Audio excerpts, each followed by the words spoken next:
अच्छे हो माता जी। अच्छे हो? चलो। माता जी ने क्या कराया था लास्ट क्लास में, कौन बताएगा मुझे?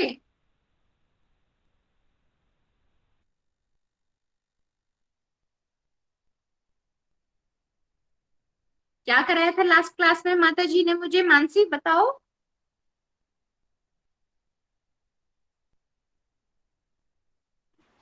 76 श्लोक तक हुआ था। जी।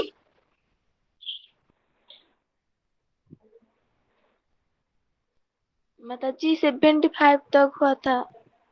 25 तक नहीं हुआ था बेटा, थर्ड चैप्टर हुआ है स्टार्ट। और आज उसका फोर्थ चैप्टर, जो फोर्थ श्लोका है वो मुझे लेना है, ठीक है? जी शायद माता लास्ट जी। क्लास में आप थे नहीं माता जी की। जी माता जी।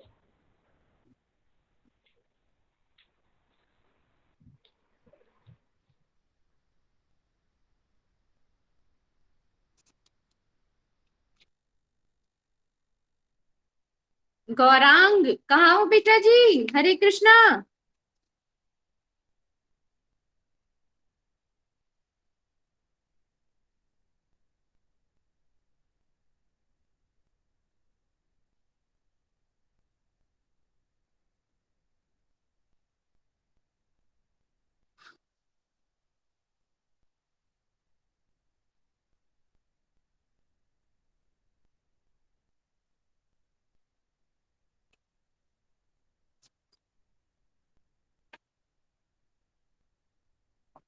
गौरांग तो कुछ बोल भी नहीं रहे हैं।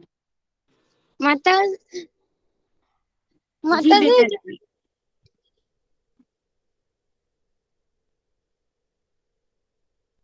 बेटा आपका ना माइक को आपको ऑन करना पड़ेगा, तब बोलो। आप माइक ऑन करो पहले।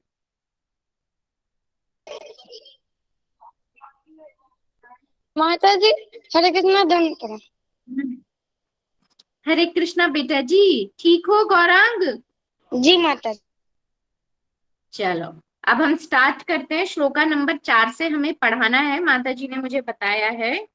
चलो मैं श्लोका नंबर 4 पढ़ती हूँ फटाफट से। न न कर्मणाम अनारंभात नैष्कर्म्यम पुरुषा अश्रुते न च संन्यसनात् एवा सिद्धम समधि गच्छति। अब यहाँ पे भगवान कह रहे हैं, ना तो कर्म से विमुख होकर कोई कर्म फल से छुटकारा पा सकता है, और ना ही केवल संन्यास से सिद्धि प्राप्त की जा सकती है। ठीक है। अब देखो बेटा, हमारा क्या शुरू हुआ है? थर्ड चैप्टर हमारा स्टार्ट हुआ है। हमारे थर्ड चैप्टर का क्या नाम है? कर्म योग नाम है। कर्म योग का अर्थ है कि यहाँ भगवान जो है हमें कर्म के विषय की क्या गूढ़ता है, क्या ज्ञान है कर्म के विषय में, वो सारा ज्ञान हमें भगवान बताने वाले हैं। ठीक है कि कर्म क्या है और कर्म योग क्या है। क्योंकि अर्जुन ने क्या कहा है? अर्जुन ने कहा है, भगवान आपने मुझे इतना सारा ज्ञान दे दिया है कि मेरी बुद्धि कैसी हो गई है? मोहित हो गई है। तो आपने क्या कहा है? आप जो है मेरे लिए क्या श्रेयकर है, मुझे ये कहो। क्योंकि आप तो ये कह रहे हो कि जो सकाम कर्म है, ठीक है ना? माता जी सर ये वाला श्लोक हो चुका है। हाँ जी, हाँ जी, हो चुके हैं। मैं बस रिवाइज करा रही हूँ, ठीक है। तो यहाँ पे अर्जुन क्या कहते हैं? कहते हैं आप तो जो बुद्धि योग है उसे सकाम कर्म योग से कैसा समझते हैं? श्रेष्ठ समझते हैं। आप क्यों चाहते हैं कि मैं युद्ध करूं? है ना, इससे अच्छा है कि मैं तो सन्यास ले लूं। क्योंकि जो है देखो, सन्यास लेने से क्या है, मुझे ज्ञान प्राप्त होगा। और आप भी यही कह रहे हो कि जो है बुद्धि योग जो है सकाम कर्म योग से श्रेष्ठ है। और आपकी ये जो अनेक अर्थ वाली बातें हैं ना भगवान, मेरी बुद्धि इससे मोहित हो गई है। तो मेरे लिए सबसे अच्छा क्या है, आप बस मुझे ये बताओ। ठीक है। अब यहाँ पे गौर करने वाली बात है कि हम जो है किससे सलाह मांग रहे हैं, ठीक है ना? तो अर्जुन जो है यहाँ भगवान से सलाह मांग रहे हैं। तो हमें जो सलाह है हमेशा ऐसे व्यक्ति से लेना चाहिए जिसका अपना कोई निजी स्वार्थ ना हो। ठीक है ना? कैसा कैसा होना चाहिए वो व्यक्ति, के जो है वो व्यक्ति एक तो बुद्धिमान होना चाहिए, और दूसरा उस व्यक्ति का के हमें सलाह देने के पीछे कोई स्वार्थ ना हो। ठीक है, जब स्वार्थ नहीं होता तो व्यक्ति क्या है, व्यक्ति जो है एक सही सलाह देता है, एक निष्पक्ष सलाह देता है। ठीक है, तो यहाँ पे भगवान जो है अर्जुन यही कह रहे हैं कि भगवान मुझे नहीं पता, मेरी बुद्धि आपकी जो है तरह तरह की बातों से जो आप कर रहे हैं, मेरी बुद्धि हो गई है मोहित, मुझे नहीं समझ में आ रहा है, आप बस मुझे इतना बताइए कि मेरे लिए क्या अच्छा है। तो हम जो है सलाह हमेशा एक हितैषी व्यक्ति से लेते हैं। ठीक है, और हितैषी व्यक्ति और जिसका अपना कोई स्वार्थ ना हो।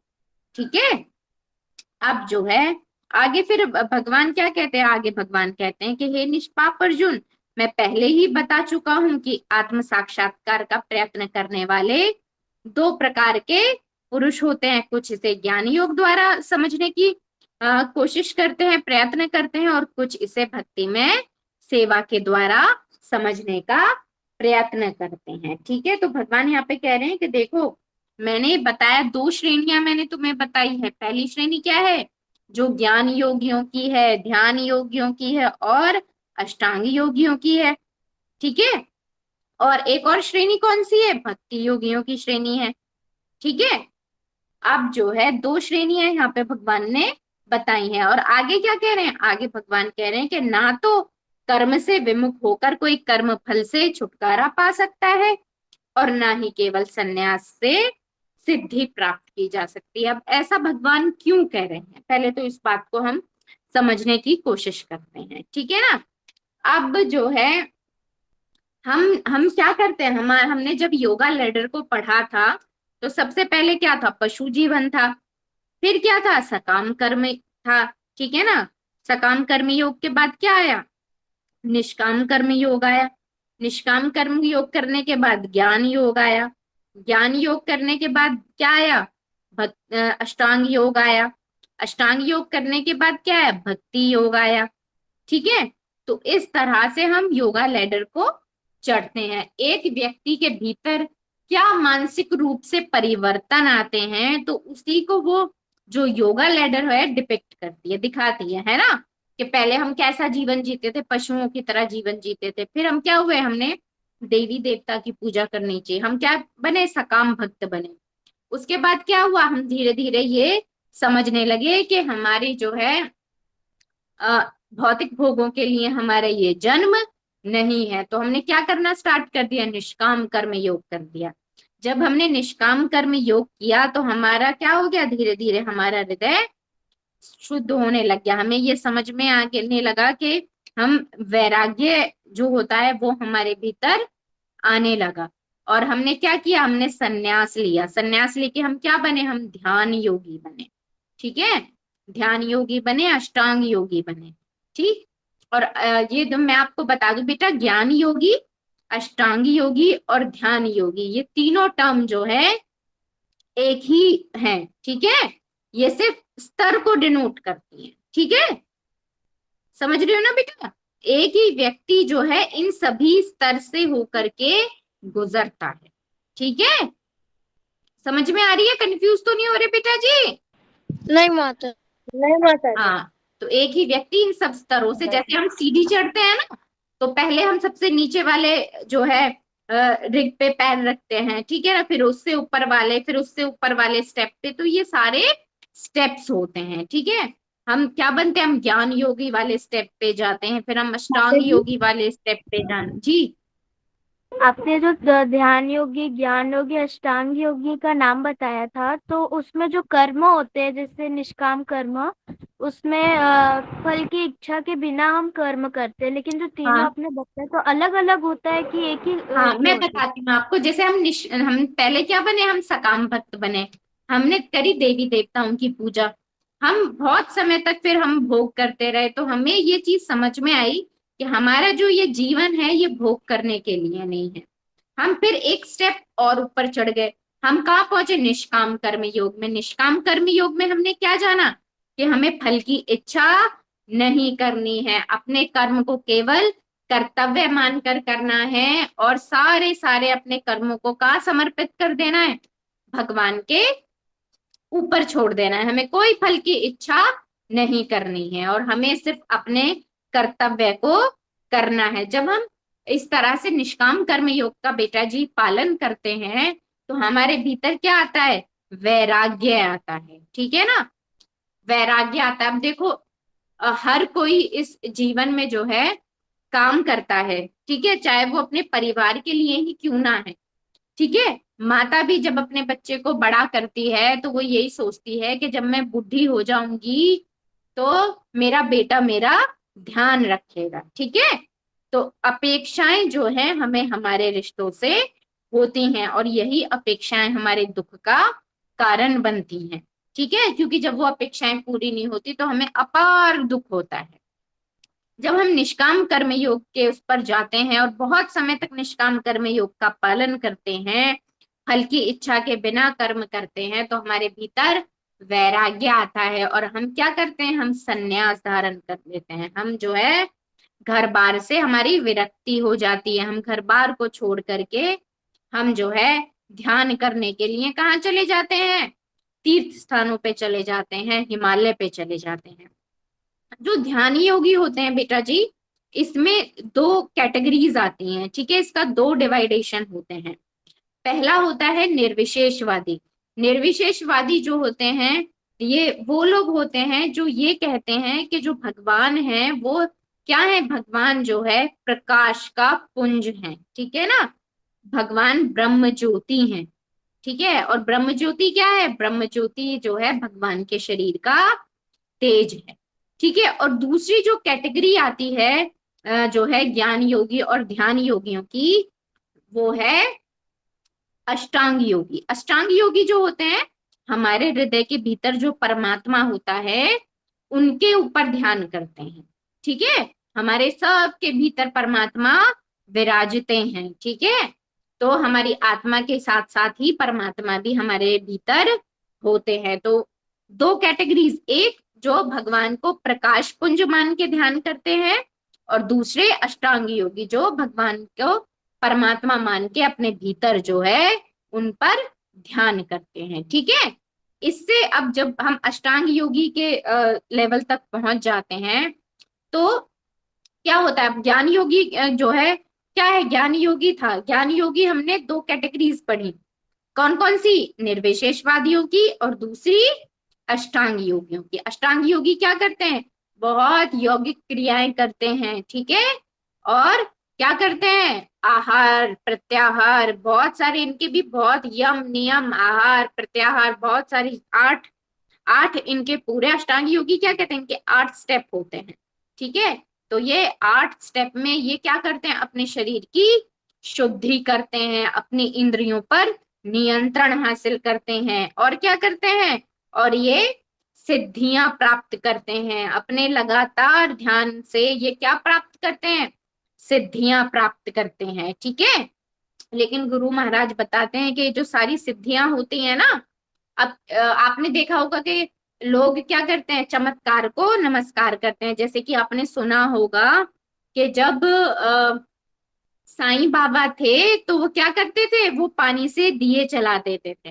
तो जो ऐसे लोग होते हैं जो गरम जो है खिचड़ी बन रही है और उसे हाथ से चला दिया करते थे, ठीक है। तो इसी तरह से 8 प्रकार की सिद्धियां होती हैं, ठीक है। व्यक्ति चाहे तो अपने आप को क्या कर सकता है, अपने आप को रुई से भी हल्का बना सकता है और एकदम छोटे से छोटे रूप में अपने आप को परिवर्तित कर सकता है और भारी से भारी विशाल बड़ा हो जाता है, ठीक है।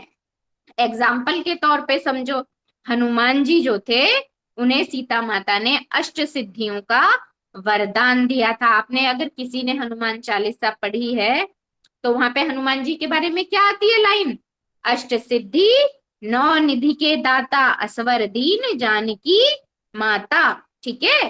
तो जानकी माता ने हनुमान जी को अष्ट सिद्धियों का वरदान दिया था। आपको याद होगा जब हनुमान जी माता सीता से मिलने के लिए अशोक वाटिका में गए थे तो उन्होंने अपने आप को बिल्कुल छोटे से रूप में परिवर्तित कर लिया था अपने आप को असुरों से बचाने के लिए और सीता माता से बात करने के लिए, ठीक है। और जब जो है संजीवनी बूटी लाने के लिए इतने बड़े पर्वत को उठाना था हिमालय में जाकर, तो अपने आप को हनुमान जी ने बहुत बड़े रूप में विस्तारित कर लिया था, ठीक है। तो इस तरह से जो ये ये जो अष्टांग योगी होते हैं ये भी सिद्धि प्राप्त योगी होते हैं, लेकिन भगवान गीता में कहते हैं कि मुझे केवल भक्ति योग के माध्यम से जाना जा सकता है। एक भक्त जो है वो ही मुझे जान सकता है और मुझे जानने की कोई अन्य विधि नहीं है, ठीक है। जो व्यक्ति, ठीक है, क्या करते हैं, निष्काम कर्म योग करते हैं, फिर क्या करते हैं, ज्ञान योगी बनते हैं। ये सब इनका गंतव्य क्या होता है, इन सबको सायुज्य मुक्ति प्राप्त होती है। ये सब कहाँ जाते हैं, अष्टांग योगी तक, ये ब्रह्म ज्योति में विलीन हो जाते हैं, ब्रह्म ज्योति में ये सब चले जाते हैं, ठीक है। और ब्रह्म ज्योति क्या है, ब्रह्म ज्योति भगवान के शरीर का तेज है। लेकिन अब क्या होता है, अब अष्टांग योगी तक हम पहुंच गए उस स्तर तक, और वहां हमें कोई भक्त मिल गया और उस भक्त ने क्या किया, हमें भगवान की लीलाओं के बारे में सुनाया। भगवान के, हाँ भगवान ऐसे हैं, भगवान का अपना गोलोक धाम है, ठीक है। तो उस अष्टांग योगी ने क्या किया, भक्ति करना, अपना गुरु को स्वीकार करके, ठीक है। अब देखो संन्यास धारण किया था तब भी उनके पास गुरु होते हैं, ठीक है, लेकिन जब वो भक्ति योग में आए तो उन्होंने क्या किया, सत्संग करना स्टार्ट कर दिया, जप करना स्टार्ट कर दिया, ठीक है। और क्या हुआ, गुरु के मार्गदर्शन में भक्ति करना स्टार्ट कर दिया, और भक्ति करते करते करते करते एक दिन वो इतने शुद्ध हो गए, और जब उनकी मृत्यु आई तो उन्हें क्या प्राप्त हुआ, गोलोक वृंदावन, ठीक है। तो सभी प्रकार के जो लोग होते हैं उनको कहाँ जाना होता है, देखो जो अष्टांग योगी के लेवल तक होते हैं वो कहाँ जाते हैं, वो जाते हैं ब्रह्म ज्योति में। और भगवान का भक्त कहाँ जाता है, भगवान का भक्त जाता है गोलोक वृंदावन में या फिर बैकुंठ लोक, ठीक है। क्या इतनी बात समझ में आती है बेटा जी? माता जी, हम जी माता जब भक्ति में आते हैं तो हमको गुरु की आज्ञा और गुरु का पालन करना आवश्यक होता है।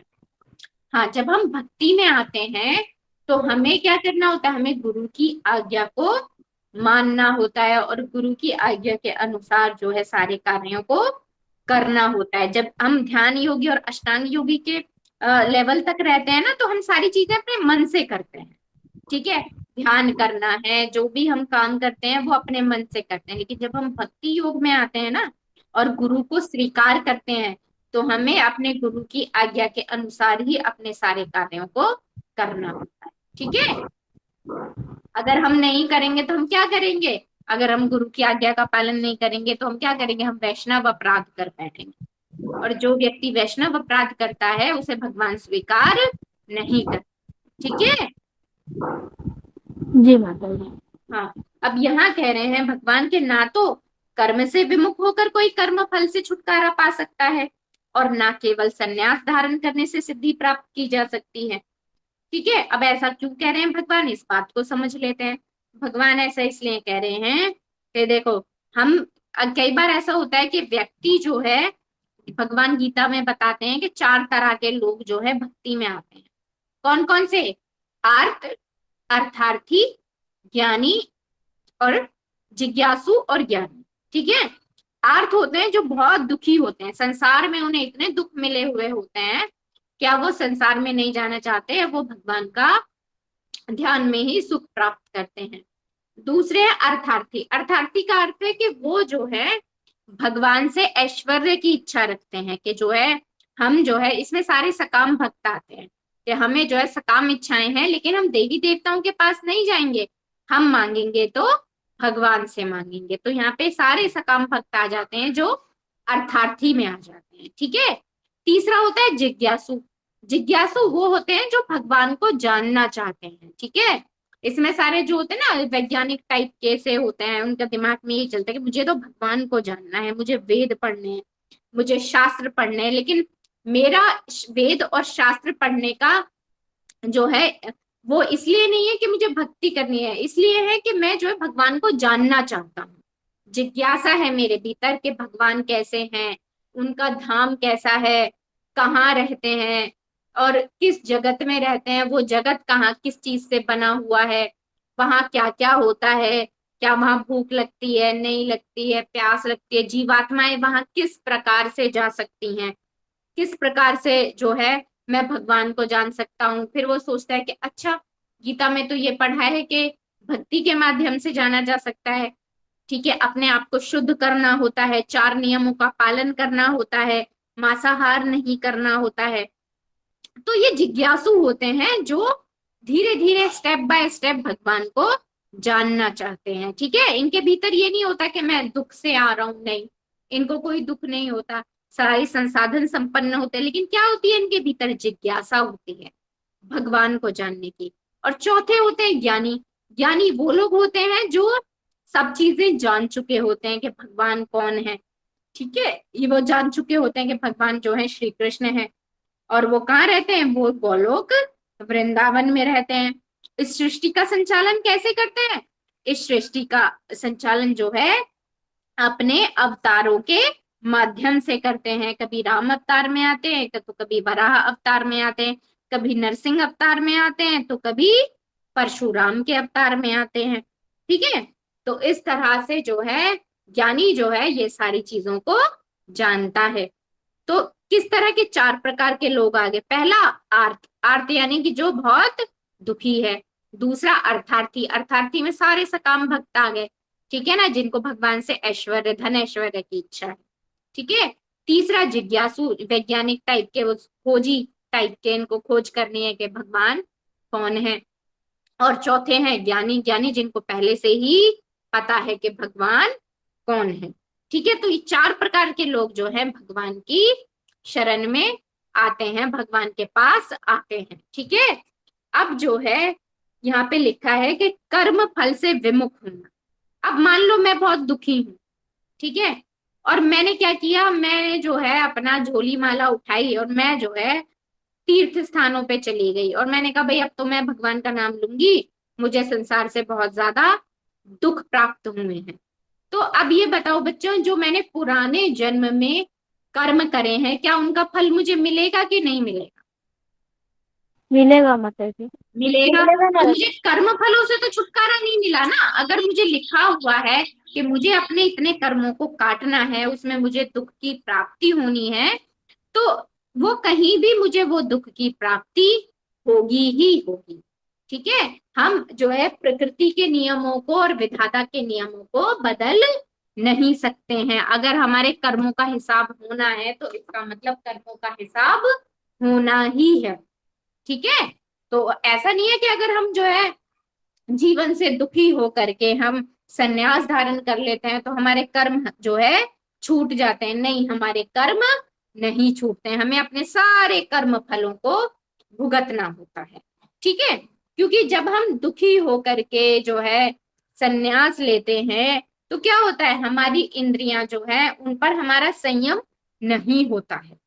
ठीक है, और हम क्या करते हैं, जब हम संन्यास लेने के बाद भी किसका चिंतन करते रहते हैं, हम संसार का चिंतन करते रहते हैं। हम सोचते रहते हैं पता नहीं मेरे बेटा बेटी कैसे कर रहे होंगे, पता नहीं मेरे पोती पोते मेरे बिना कैसे रह रहे होंगे, अब मैं तो छोड़ करके यहाँ पे आ गई हूँ। तो वो जब संन्यास लेने के बाद भी, गुरु धारण करने के बाद भी, वो किसके बारे में चिंतन करते हैं, वो संसार के बारे में चिंतन करते रहते हैं। ठीक है, तो अब भगवान कैसे भक्त को मानते हैं, भगवान कहते हैं कि मुझे मेरी अनन्य भक्ति चाहिए।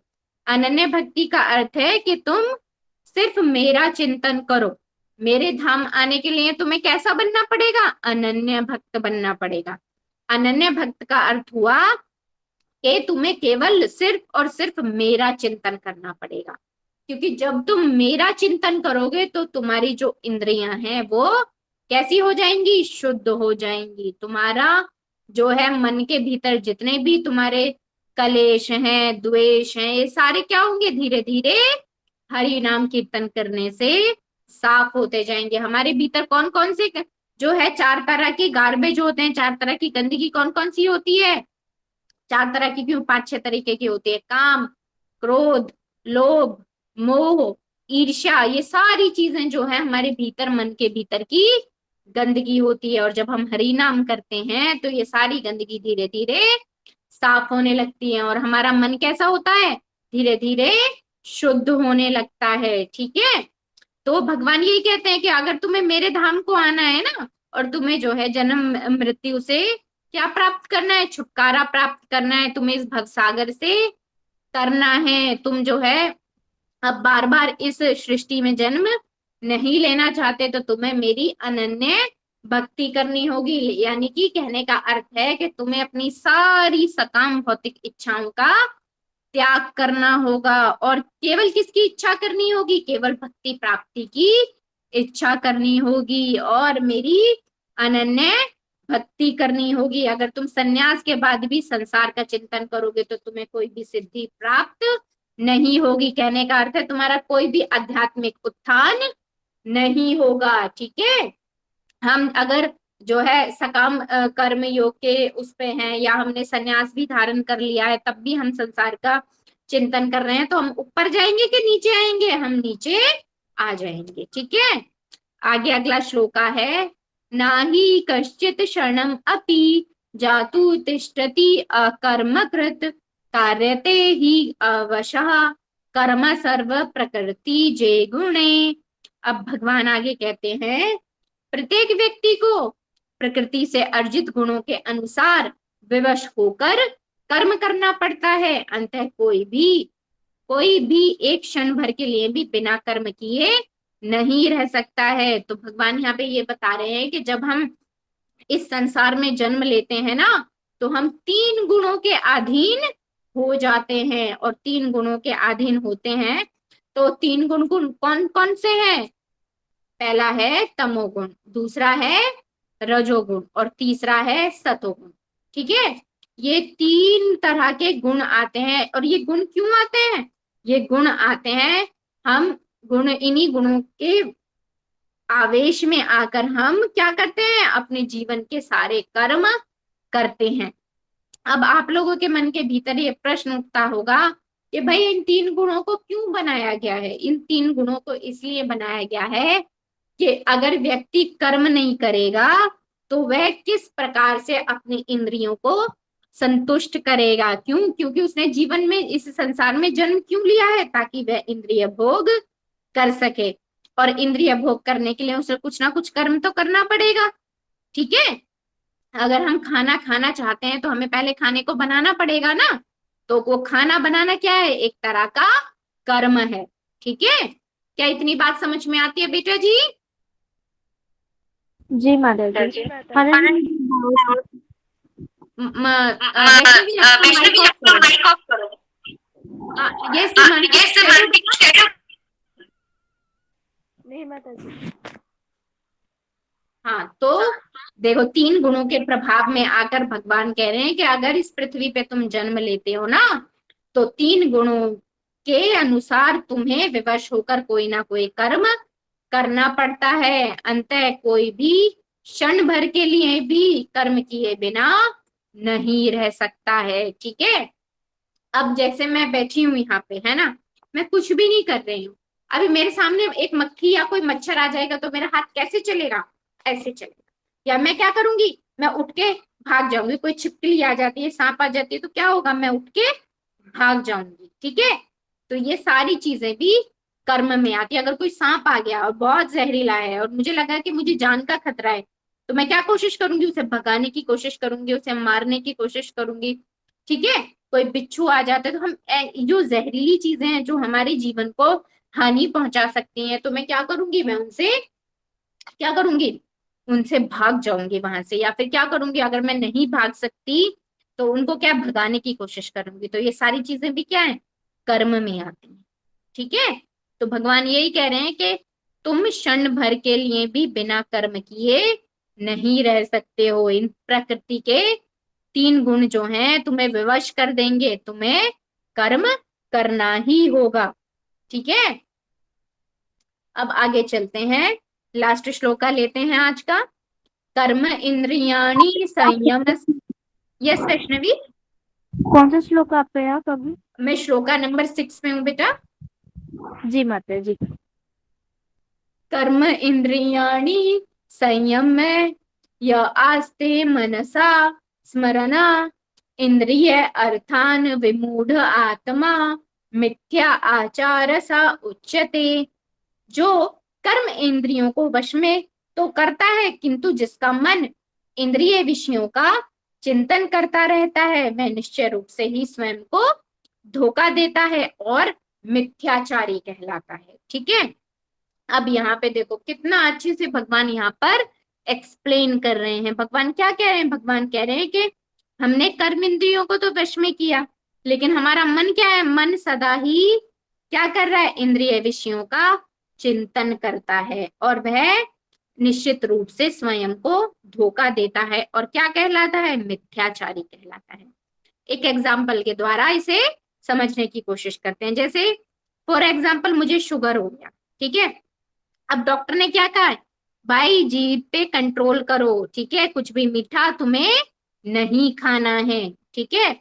तो मैंने क्या किया? मेरी तो मजबूरी हो गई, मुझे क्या करना पड़ेगा? नियंत्रण करना पड़ेगा, कंट्रोल करना पड़ेगा अपने डिजायर पे मीठा खाने की। अब मीठा मुझे बहुत अच्छा लगता है, ठीक है।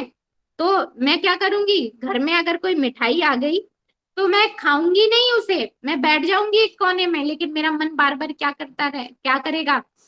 हाय मिठाई आई है, मुझे खाने को नहीं मिल रही है। हाय, मेरा दिमाग में क्या रखी रहेगी? मिठाई रखी रहेगी, है ना। मैं हमेशा किस बारे में सोचूंगी? जब तक वो मिठाई खत्म नहीं हो जाएगी मैं हमेशा मिठाई के बारे में सोचूंगी। मैं क्यों सोचूंगी? क्योंकि मुझे खाने को नहीं मिल रही है, ठीक है ना। मुझे डॉक्टर ने मना किया, मुझे शुगर हो गया है।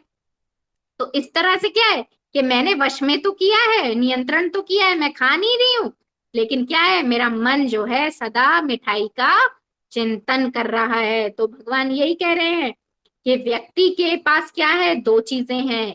पहली चीज क्या है? इंद्रियां, ठीक है, कर्म इंद्रियां और ज्ञान इंद्रियां, ठीक है। दो तरह की इंद्रियां होती हैं। कर्म इंद्रियां कैसी हैं? कर्म इंद्रियों से हमने क्या कर लिया? नियंत्रण कर लिया। लेकिन दूसरी क्या है? मन। मन से भी हमें कि चिंतन नहीं करना है, तभी तो संपूर्ण कंट्रोल आएगा, ठीक है। अगर मन में उसका विचार ही नहीं आएगा तो क्या मन मन में कोई इच्छा जागृत होगी कि मिठाई खानी है? नहीं, मन में इच्छा जागृत नहीं होगी। तो हमें दोनों का संयम करना पड़ेगा, ठीक है। मन का भी संयम करना पड़ेगा और इंद्रियों का भी संयम करना पड़ेगा। अब देखो मेरे घर में तो मिठाई नहीं आई, अब मैंने लगा लिया मार्केट का चक्कर। अब मुझे इतना भी नहीं था कि हाँ मुझे मिठाई खानी है या मैं मार्केट इसलिए जा रही हूँ कि मुझे मिठाई खानी है। तो मेरे दिमाग में तो कहीं भी थॉट नहीं था कि मुझे मिठाई खानी है। लेकिन जब मैं मार्केट गई तो मेरी आंखों को क्या दिखा? आंखों को दिख गई मिठाई, ठीक है। अब मेरे मन में क्या आया? मेरे मन में लालच जागा, अरे मिठाई खानी है। तो हमें दोनों चीजों को कंट्रोल करना पड़ेगा, ठीक है। आंखों को भी कंट्रोल करना पड़ेगा कि नहीं मुझे मिठाई की तरफ देखना ही नहीं है, और दूसरा क्या करना पड़ेगा? मन में तो सोचना ही नहीं है कि मुझे मिठाई खानी है। तो मुझे अगर मुझे पूरा कंट्रोल लेना है तो मुझे दोनों पे कंट्रोल लेना पड़ेगा, ठीक है।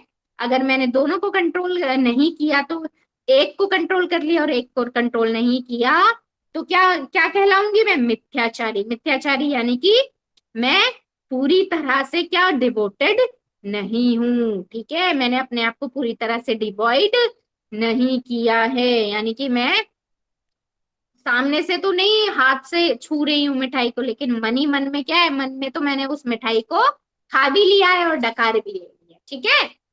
सारी मिठाई को खा के और मैंने डकार भी ले लिया, ठीक है। लेकिन हमें मन से भी चिंतन नहीं करना है, ठीक है। क्या इतनी बात समझ में आती है बेटा जी? जी माता जी। अब जो है एक और श्लोका ले लेते हैं। या तु इंद्रियाणि मनसा नियमय आरभते अर्जुना कर्म इंद्रिये कर्म योगम आसक्त सविष्यस्ते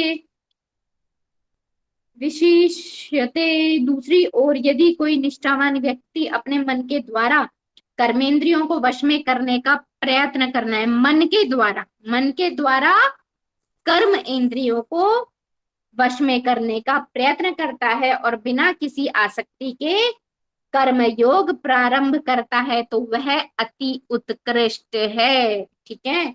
तो भगवान क्या कह रहे हैं कि दोनों पे कंट्रोल करना पड़ेगा। मन के द्वारा हमें इंद्रियों पर, कर्म इंद्रियों पर कंट्रोल करना पड़ेगा, ठीक है। और जो व्यक्ति कर लेता है ऐसा, तो यह जो है वह अति उत्कृष्ट है, यानी कि उसका जो कार्य है वो बहुत अच्छा है। ये कार्य सबसे अच्छा है। जैसे मैंने मन में ठान लिया कि अगर मैं मार्केट जाऊंगी तो ना तो मैं किसी मिठाई की दुकान पे रुकूंगी, ना ही मैं किसी मिठाई को देखूंगी, मैं सीधे जिस काम के लिए मार्केट जा रही हूँ उसी काम के लिए जाऊंगी और काम को करके फटाफट वापस लौट आऊंगी, ठीक है। और ऐसा मुझे कब तक करना है? जब तक मेरी शुगर कंट्रोल में नहीं आ जाती है तब तक मैं इसी तरह से करूंगी। मैं अपने मन में भी जो है मिठाई का विचार नहीं लेकर के आऊंगी, ठीक है। अगर मैंने ऐसे ठान लिया तो क्या है, मैं थोड़ा सा स्ट्रांगली जो है अपने इस जो है, जो मैंने मन में जो अपने प्रतिज्ञा ली है उसे पूरा कर पाऊंगी, ठीक है। तो भगवान कहते हैं कि ये अगर आप इस तरह करते हो ना, मन के द्वारा इंद्रियों को कंट्रोल करते हो, और ये दोनों तरह से, फिर क्या होगा, दोनों तरह से आप जो है अपने आप को क्या कर लेते हो, निषेध कर लेते हो, ठीक है, अलग कर लेते हो सारी चीजों से। तो ये चीज क्या है, अति उत्कृष्ट है, ये चीज सबसे ज्यादा अच्छी है। चलो, क्या इतनी बात समझ में आती है बेटा जी? जी माता जी। माता जी। ठीक माता जी। चलो, अब जो है सब बच्चे जो हैं मुझे ये बताओ बेटा जी, अब मैं क्या करूंगी, मैं एक क्वेश्चन पूछूंगी आपसे सेकंड चैप्टर के रिलेटेड, ठीक है। आप जो है मुझे उस चीज का आंसर कर, ठीक है। एक क्वेश्चन मैं पूछ रही हूँ, ठीक।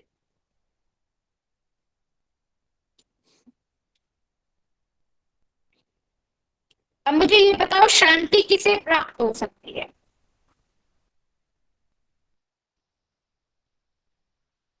कौन बताएगा? हैंड रेज करो। यस विवान। हाँ, शांति उसे प्राप्त होती है जो जैसे वो लोग भौतिक सुख के पीछे नहीं भागते हैं, और इंद्रिय तृप्ति के पीछे नहीं भागते हैं, और वो और हमेशा भगवान के बारे में ही सोचते रहते हैं और उनकी भक्ति करते हैं।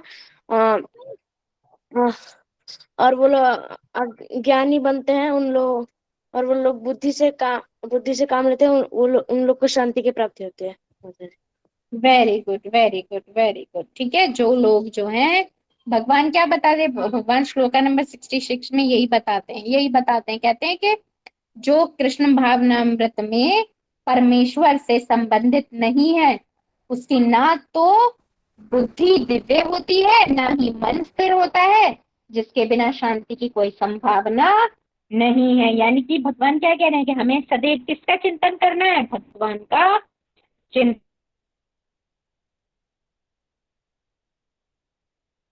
करना है और अपनी बुद्धि को स्थिर करना है, राग और द्वेष से अपने आप को दूर रखना है, और क्या करना है, हमें जो है अपेक्षाओं से अपने आप को दूर रखना है, और सदैव जो है भगवान का चिंतन करना है, ठीक है।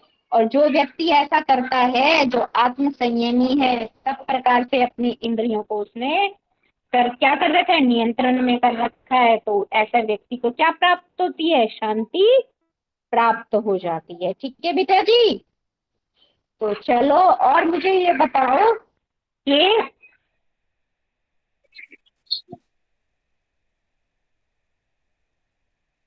प्रश्न है आज की क्लास में? माता जी आपकी आवाज नहीं आ रही। माता क्या जी कोई प्रश्न है? हैंड रेज करो। ओके, वैष्णवी ने हैंड रेज किया है, गौरांग ने हैंड रेज किया है। पहले गौरांग को पूछते हैं। यस गौरांग। माता जी, मेरा ये प्रश्न है कि आपने वो मेरे ये प्रश्न है, अगर गोलोक धाम में भगवान जैसे दूध दूध बनता है और उसको भगवान प्यार करते हैं, तो वो गौरांग बेटा एक जगह रुको, है ना, और फिर बोलो, ठीक है ना। आप शायद चलते चलते बोल रहे हो ना तो आपकी वॉइस का वेरिएशन हो रहा है, तो कुछ समझ में नहीं आ रहा। रुक करके बोलो एक जगह। माता जी मेरा ये क्वेश्चन है कि गोदान में और उसे भगवान स्वीकार करते हैं तो वो हमेशा के लिए विलुप्त हो जाता जब हम गोलोक धाम में जाते हैं तो हम जो है वापस से जो है हमें सृष्टि में जन्म नहीं लेना पड़ता।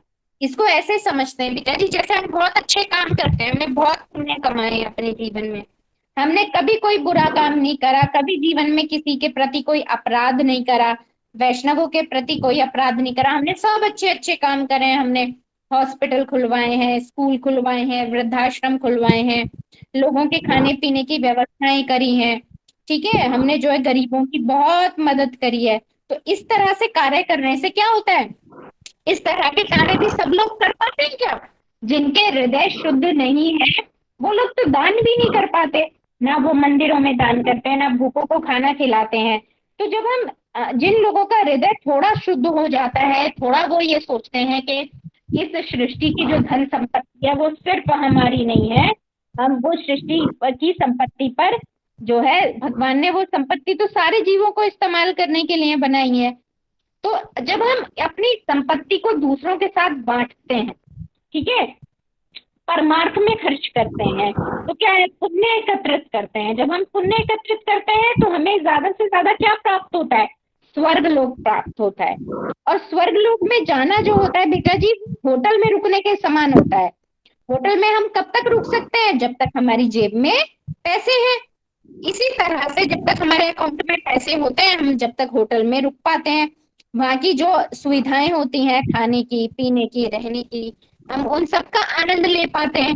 लेकिन जैसे ही हमारे पास पैसे खत्म हो जाते हैं तो होटल वाला कह देता है चलो भाई अब जो है रूम जो है क्या करो, वेकेट करो, फटाफट खाली कर दो, ठीक है, अब तुम्हारे पास पैसे खत्म हो गए हैं। उसी तरह से जब व्यक्ति बहुत ज्यादा पुण्य के काम करके मृत्यु को प्राप्त करता है तो उसको किसकी प्राप्ति होती है, स्वर्गलोक की प्राप्ति होती है। और स्वर्गलोक में जाना कैसा होता है, जब तक पुण्य रहते हैं व्यक्ति स्वर्गलोक के सुखों का भोग कर सकता है। अच्छा मैं आपको एक बात और बता दूं बेटा जी, पृथ्वी को छोड़ करके जितने भी जो है जगह है, जितने भी ग्रह हैं, ठीक है, 14 लोग हैं ना, सभी